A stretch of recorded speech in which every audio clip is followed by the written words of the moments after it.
Let me show you something that has gone into the hole under my tomato plants every spring I have set them out, and under my father's before me, and his father's before that. It is a plain, pale powder.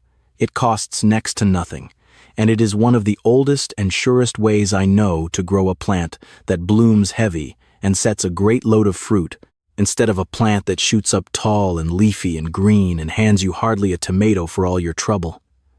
That powder is bone meal, just what the name says it is. Bone, ground down fine to a powder. And I will be plain with you right at the start, the way I always try to be, for there is a great deal of loud talk about the garden these days, and I have no use for it. This is no magic. It will not double your harvest in a night the way some fellow on the television will swear to you it will. What it will do, used right and used with patience, is feed your fruiting plants the one thing they most need to make blooms and set fruit, slow and steady, all the season through. And that, across a whole summer, adds up to a real and honest difference you can see with your own two eyes. Not a miracle. Just good plain feeding, the way it was done long before there was a bright bottle on a store shelf for every little thing. My name is Amos Byler. I farm a piece of ground here in Holmes County, Ohio, that my people have worked since before the Civil War. And this business of bone meal is about as old as farming itself. For folks have always known that ground-up bone put back into the earth feeds the next thing that grows in it. Nothing went to waste on the old farms. The bones from the winter butchering, burned and crushed, went right back into the ground to feed what would grow there come spring. That is the whole circle of it. And it is a good circle, and a thrifty one. I can still see my father at the burn barrel of a cold January, the bones from the season's hogs going in, and come March he would crush what was left to a grit and a powder with the flat of a heavy hammer on a stone, and that went down into the ground under the plants. Nothing bought, nothing wasted. He used to say the Lord built a farm to feed its own self, if only a man had the sense to let it, and that every bone and every peeling and every dropped leaf was meant to go back into the ground it came out of. I did not take the whole of it in as a boy. I take it in now. There is a wholeness to the old way of farming that we have mostly let slip, where nothing at all was garbage because everything had its place in the turning of the circle. Bone meal is just one plain piece of that old wholeness. Now let me tell you plainly why bone meal does what it does. For once you understand the why of it, you will know how to use it and when, and no man will ever fool you into buying the wrong thing. Every plant needs feeding, and a plant's feed comes in three main parts. I am going to give them to you in plain words, not the fancy letters and the numbers printed on the sack, for the plain words are the ones that matter. The first part of a plant's feed is the one that pushes the green leafy growing. Give a plant a plenty of that, and it grows tall and big and leafy, with deep, dark, handsome leaves. Now that sounds a fine thing, but here is the trap that catches so many a gardener. Feed your tomatoes too much of that leafy growth food, and you get a great big beautiful bush of a plant, dark green and vigorous and proud, and hardly a tomato on it worth the picking. All the plant's strength went up into leaves instead of down into fruit. I have seen many a discouraged soul standing over a tomato plant the size of a small tree with not a dozen tomatoes hung on the whole of it, and this right here is the why of it. The second part of a plant's feed is the one that builds strong roots, and above all, drives the blooming and the setting of the fruit. This is the very part we are after today. This is the thing that turns a leafy plant into a fruitful one, and bone meal is rich in exactly this. That is the whole secret of it, laid plain. Bone meal feeds the bloom and fruit part of a plant's diet without pouring on any more of that leafy growth part, which the plant does not want any more of once it has grown big enough. And the third part of a plant's feed is a kind of all-round hardiness, the part that keeps the whole plant healthy and running well and able to do all its living and stand against sickness and hard weather. A plant needs all three parts to live.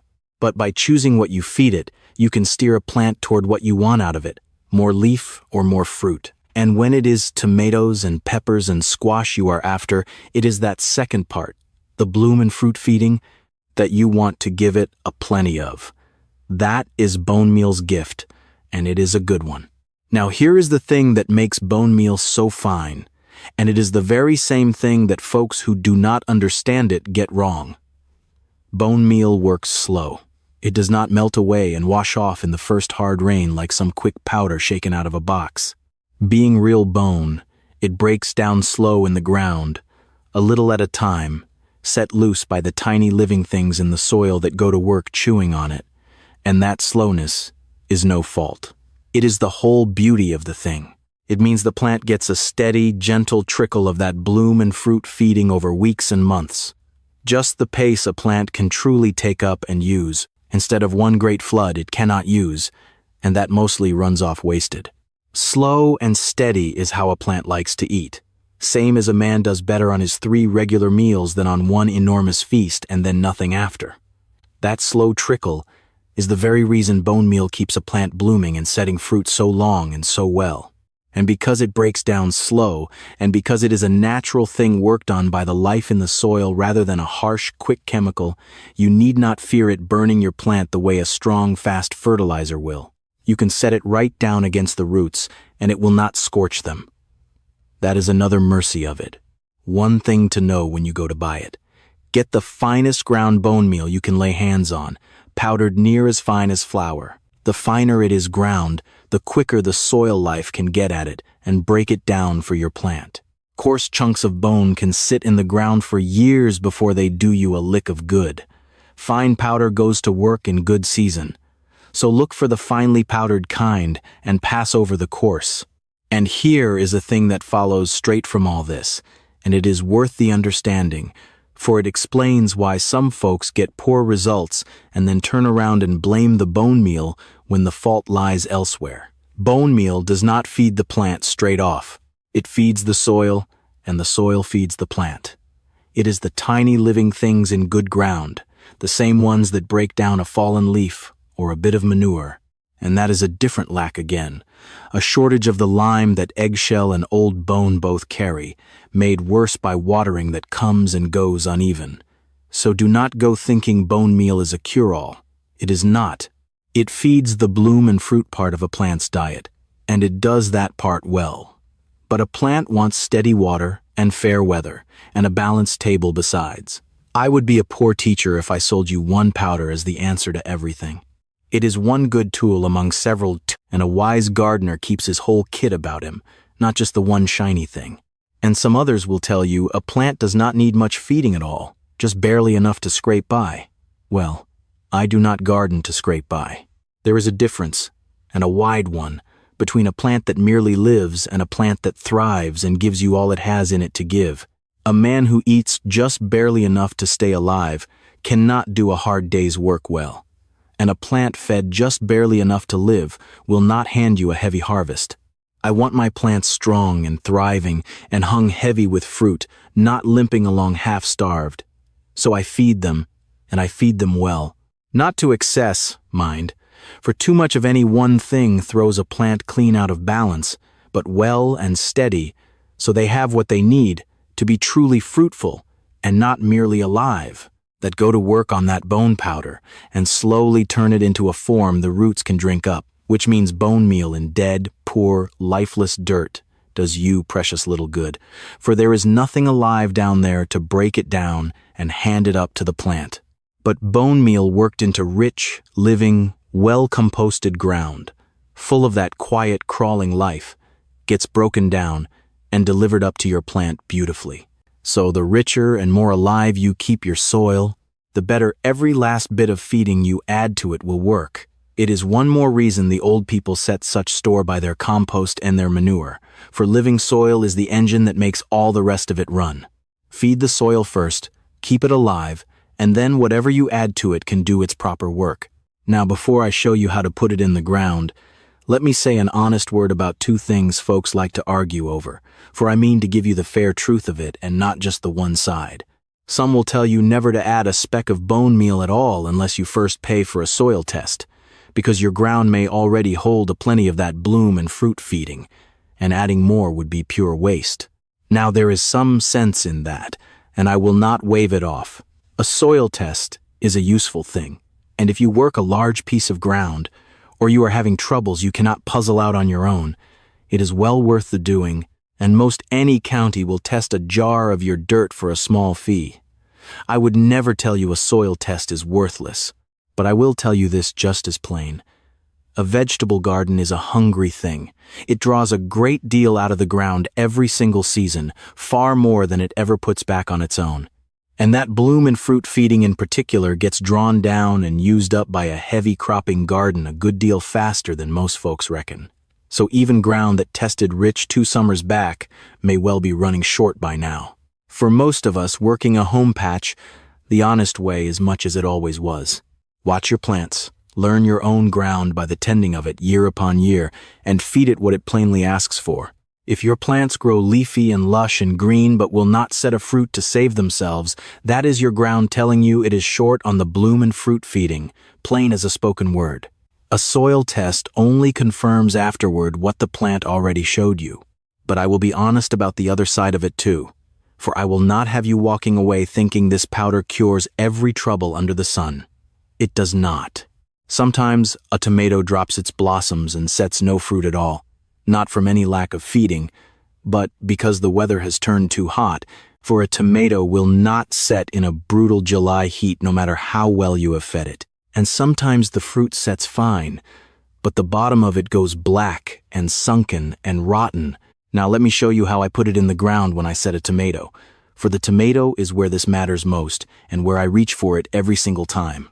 The first thing, and it is worth a word all its own, for it is a fine old trick, is that a tomato likes to be planted deep, deeper than you would set near anything else.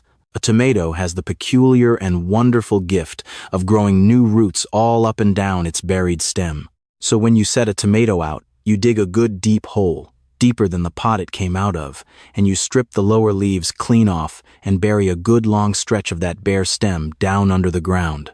All along that buried stem, new roots will push out, and a plant with a big strong root system like that will feed itself better, and stand the dry spells better, and hand you far more fruit. So, plant your tomato deep. That alone is worth the knowing. Now, down in the bottom of that deep hole is where I work in my feeding. A good measure of the bone meal for the bloom and fruit strength. And if you have some good all-round organic fertilizer, or better yet, a few shovels of rich compost and old rotted manure, work that down in too. Mix it into the soil at the bottom of the hole. Do not just leave it laying on top. This matters. Bone meal and the like must be worked down into the dirt, in among where the roots will run, for it is the living things in the soil that break it down and hand it up to the plant. Left sitting dry on the surface, it does little and may only wash off in the next rain. So work it in, down where the roots will find it. I like to dust a little bone meal right onto the root ball of the plant itself as I set it in, and dust the sides of the hole besides, so the feeding is all around the roots that are fixing to spread out into it. Then you backfill the hole part way, and firm the soil down gentle with your hands, so there are no hollow air pockets left around the roots. Add a little more feeding, and fill it the rest of the way up. Firm it in and water it in, good, to settle the dirt close around the roots, and to a weak drink of something gentle at planting time, a little compost tea or a mild fish emulsion, helps a new transplant get over the shock and take good hold, though plain water will serve if that is what you have on hand. Then lay your mulch back over the top, that blanket of straw or old leaves we have spoken of before, to hold the moisture and keep the soil life happy down where your feeding is working. Now here is how you keep it up through the season, for the planting is only the start of it. As the plant grows and blooms and sets its fruit, it keeps right on drawing down that bloom and fruit feeding, so you feed it a little more along the way. About every couple weeks through the growing season, I give each plant a small measure of bone meal, something on the order of a scant tablespoon, and I do not just scatter it loose on top. I scratch it gently into the top inch of soil all around the plant, right in, so it can break down and reach the roots. A small amount, worked in, every couple of weeks. That steady feeding is what keeps a plant blooming and setting right along, instead of quitting on you early in the summer. And now here is a thing many a gardener never once stops to think of, and it will save you both money and waste. So mind me close. For this is where a little wisdom comes in over just dumping on fertilizer by the fistful. You do not keep feeding a plant for blooms after it has quit blooming. It sounds simple enough said out plain like that, but folks get it wrong all the time. Some tomatoes are the kind that grow to a certain size, set all their fruit in one big flush, and then they are done blooming for the year. For a plant like that, once it has set its fruit and stopped making new blooms, there is no earthly sense in feeding it any more of the bloom and fruit powder. It has no more blooms left in it to make. You would only be pouring good bone meal down into the ground for nothing, plain waste. So for those once and done kinds, you feed them up through their bloom time, and then you stop. Other tomatoes are the kind that keep growing and keep blooming and keep setting fruit all the season long, right up until the frost cuts them down in the fall. Those you keep feeding on longer. But even with those, use the sense the Lord gave you about the tail end of the season. Work backward from when your first frost most years comes. If a bloom needs, say, a couple months to swell into a ripe tomato, then any bloom that opens too near the frost will never get the time to ripen into a thing you can eat. So there is no sense feeding for blooms so late that those blooms can never come to fruit. Some weeks ahead of your frost, you can quit. For past that point you are only feeding blooms that will die green on the vine when the cold comes down. The little cherry kinds are something of an exception, for they ripen so quick you can feed them later than the big slicers. But the plain principle holds. Feed for blooms while blooms can yet become fruit, and not a single day longer. That is thrift. And thrift is nothing more than respect for what a thing costs. Let me say a plain word about who profits from your not knowing this, for it is worth the understanding, and it is no dark scheme. It is simpler than a scheme. There is money in selling you a bright new bottle of Bloom Booster every spring, some quick blue powder with a big loud promise on the label. There is far less money in a plain sack of ground bone that lasts you 2 or 3 years and costs a few dollars, and there is no money at all in teaching you that the old butchering scraps used to go straight back into the ground for free. So the plain old cheap thing never gets advertised, and the dear quick thing gets shouted from every shelf, and the knowing of the old way slips a little further off every passing year. Not because any one man is hiding it, but because no one turns a profit by the teaching of it. The money runs toward the bright bottle and away from the plain sack, and it always has. So there is the whole of it. Bone meal, ground fine, feeds the bloom and fruit part of a plant's diet, slow and steady, without burning and without waste. Plant your tomato deep. Work the bone meal and your compost down into the bottom of the hole, in among the roots. Feed a little more every couple weeks as it grows, and stop feeding for blooms once the blooming is done, or once the frost draws too near for a new bloom to ripen. Do that, and you will have plants that bloom heavy and set fruit heavy, and a harvest to be right proud of, all from a plain pale powder as old as farming itself. Now before we finish, let me leave you with one last thought, because I believe it is the part that matters most. A great many people spend their whole gardening life chasing the newest thing. Every spring there is another bottle, another powder, another miracle product with a brighter label and a louder promise than the one before it. They buy it, use it once or twice, and by the next season it sits forgotten on a shelf while they move on to the next promise. The old ways do not work like that. The old ways ask for patience. They ask you to understand the plant instead of trying to force it. They ask you to feed the soil so the soil can feed the plant. And when you do that year after year, something wonderful happens. Your ground gets better instead of poorer. Your harvest gets steadier instead of depending on luck. And every season becomes just a little easier than the one before. That is what bone meal has always represented to me. Not a shortcut, not a miracle. Just one honest tool, used at the proper time, in the proper way, for the proper reason. So if you are planting tomatoes, peppers, squash, cucumbers, melons, eggplants, or any crop that earns its keep by making flowers and fruit, remember this plain old powder. Plant deep, feed the soil, let time do its work, and trust the quiet ways that have been feeding gardens for generations. If you enjoyed today's lesson, subscribe to the channel and ring the bell so you won't miss next week's video. We put out new gardening lessons every week, all built on practical methods that have stood the test of time instead of passing trends. And I'd like to hear from you. Have you ever used bone meal in your garden? Did you notice more blooms, better fruit, or stronger plants? Tell us down in the comments, because every garden teaches something, and we all learn a little faster when gardeners share what has worked for them. Until next time, may your soil stay rich, your plants stay healthy, and your harvest be abundant.